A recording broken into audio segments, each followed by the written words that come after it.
ഏറ്റവും പ്രധാനപ്പെട്ട വാർത്ത വലിയൊരാശങ്ക മാറിയിരുന്നു. ഈ താനൂരിൽ നിന്ന് 2 പെൺകുട്ടികൾ കാണാതായതുമായി ബന്ധപ്പെട്ട് അവരെ മുംബൈയിൽ കണ്ടെത്തുകയും അവരെ ഇന്ന് നാട്ടിലേക്ക് തിരിച്ചെത്തിക്കുമെന്നുള്ള വാർത്ത തന്നെയാണ് വളരെ പ്രധാനപ്പെട്ടത്. ഉച്ചയ്ക്ക് ഇത് 12 മണിയോടുകൂടിയായിരിക്കും ഗരീബ് രഥ് ട്രെയിനിൽ ഇവരെ തിരൂരിലേക്ക് കൊണ്ടുവരിക. കഴിഞ്ഞ ദിവസം താനൂരിൽ നിന്ന് പോയ പോലീസ് സംഘം ഇന്നലെ വൈകുന്നേരമാണ് പൂനെയിൽ നിന്ന് കുട്ടികളുമായി യാത്ര തുടങ്ങിയത്. കുട്ടികളെ നാടുവിടാൻ പ്രേരിപ്പിച്ചത് എന്താണ് എന്നതടക്കമുള്ള കാര്യങ്ങളിൽ ദുരൂഹത തുടരുകയാണ്. ഇപ്പോൾ കിട്ടുന്ന ഒരു പ്രധാനപ്പെട്ട വിവരം, ഈ പെൺകുട്ടികൾക്കൊപ്പം ഉണ്ടായിരുന്ന റഹീം ഇയാൾ കസ്റ്റഡിയിലായിട്ടുണ്ട്. CV അനുമോദ് വിവരങ്ങളുമായി. അനുമോദ്, ഈ വനിതാ ദിനത്തിൽ ആ കുട്ടികൾ തിരിച്ച് വീട്ടിലേക്ക് എത്തുന്നു, അവരുടെ അമ്മമാർക്ക് സമാധാനമാവുന്നു എന്നത് അത്ര ചെറിയ കാര്യമല്ല. അമ്മമാർക്ക് മാത്രമല്ല, വീട്ടിലുള്ള എല്ലാവർക്കും, നാട്ടിലുള്ളവർക്കും ഒക്കെ. ഇപ്പോൾ ഈ റഹീം കസ്റ്റഡിയിലായി എന്ന് കൂടി അറിയുന്നുണ്ടല്ലോ. എപ്പോഴായിരിക്കും ഇവരെത്തുക? എന്തൊക്കെയാണ് വിവരങ്ങൾ?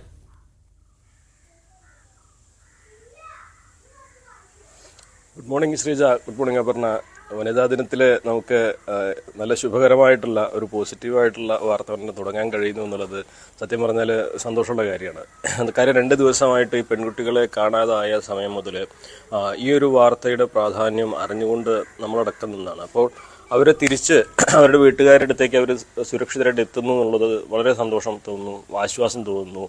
അത് ഈ ഒരു സ്ത്രീ സുരക്ഷയുടെ ഭാഗമായിട്ട് ഇന്ന് നമുക്ക് ആദ്യം പ്രേക്ഷകരിൽ എത്തിക്കാൻ പറ്റിയ വലിയ ഒരു വാർത്ത തന്നെയാണ്. നമുക്ക് വാർത്തയുമായി ബന്ധപ്പെട്ട് വരികയാണെങ്കിൽ ഏറ്റവും പ്രധാനപ്പെട്ട ഒരു കാര്യം, ഇന്നലെ വൈകുന്നേരം 5:30-ക്കാണ് ഈ താനൂരിൽ നിന്നുള്ള പോലീസ് സംഘം ഈ പെൺകുട്ടികളുമായിട്ട് അവിടെ നിന്ന് യാത്ര തിരിച്ചിട്ടുള്ളത്.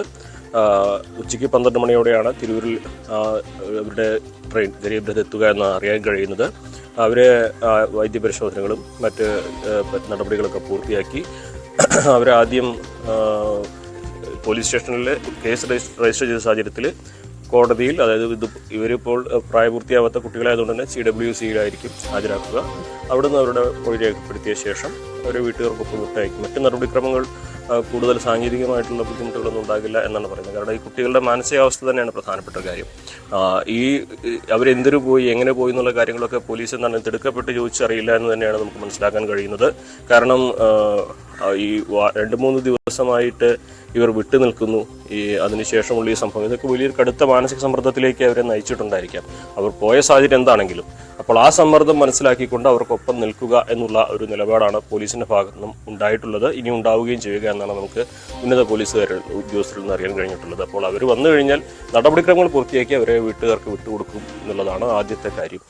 പിന്നീട് അതിന്റെ കാരണങ്ങളൊക്കെ വരും ദിവസങ്ങളിൽ അത് സമയമെടുത്ത് കൗൺസിലർമാരുടെ സഹായത്തോടെയും അവർക്കൊരു ബുദ്ധിമുട്ടുണ്ടാകാത്ത തരത്തിൽ സാഹചര്യം തീർത്തുകൊണ്ടായിരിക്കും പോലീസ് ശേഖരിക്കുക.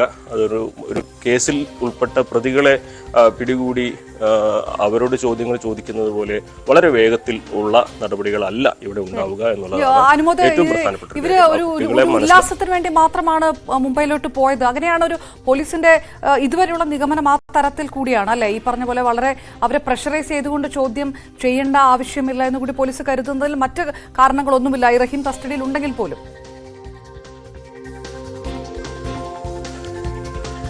ഇതുമായി ബന്ധപ്പെട്ട് നമുക്ക് കുറച്ച് ചില കാര്യങ്ങൾ പങ്കുവയ്ക്കാൻ കഴിയുകയുള്ളൂ. ഈ കുട്ടികൾ പരീക്ഷ സ്ക്രൈബിനെ വെച്ചുകൊണ്ടാണ് എഴുതുന്നത്. അതായത് സ്വന്തം നിലയിലല്ല എഴുതുന്നത്. അതായത് അവർ സാധാരണ കുട്ടികളെ പോലെയല്ല. അവർ സ്ക്രൈബിനെ വെച്ച് പരീക്ഷ എഴുതുന്ന കുട്ടികൾ എന്ന് പറയുമ്പോൾ അത് നമുക്ക് പറയാതെ പറയുന്ന കുറേ കാര്യങ്ങളുണ്ട്. അപ്പോൾ അത്തരത്തിലുള്ള കുട്ടികളാണ്.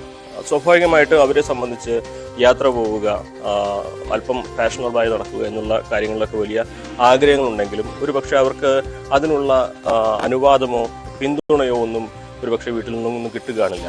അപ്പോൾ അവർ ആഗ്രഹിക്കുന്ന തരത്തിലുള്ള ഒരു സ്വാതന്ത്ര്യം അതിലേക്ക് അവർ ഇങ്ങനെ ഒരു സാഹസമായ തീരുമാനമെടുത്ത് പോകാൻ ശ്രമിച്ചു. എന്തായാലും ഇതിനിപ്പോ കൂടുതൽ കാര്യങ്ങൾ അറിയേണ്ടത് അവരോട് വളരെ സാവധാനത്തിൽ സമാധാനത്തോടെ കാര്യങ്ങൾ ചോദിച്ചറിയുമ്പോൾ തന്നെയാണ് ബാക്കി കാര്യങ്ങൾ അറിയുക. അവരെന്തായാലും സുരക്ഷിതരായി വീട്ടിലേക്ക് എത്തുന്നു, അല്ലെങ്കിൽ ആ സിസ്റ്റത്തിലേക്ക് മടങ്ങി എത്തുന്നു എന്നുള്ളത് വളരെ സന്തോഷമുള്ള കാര്യമാണ്.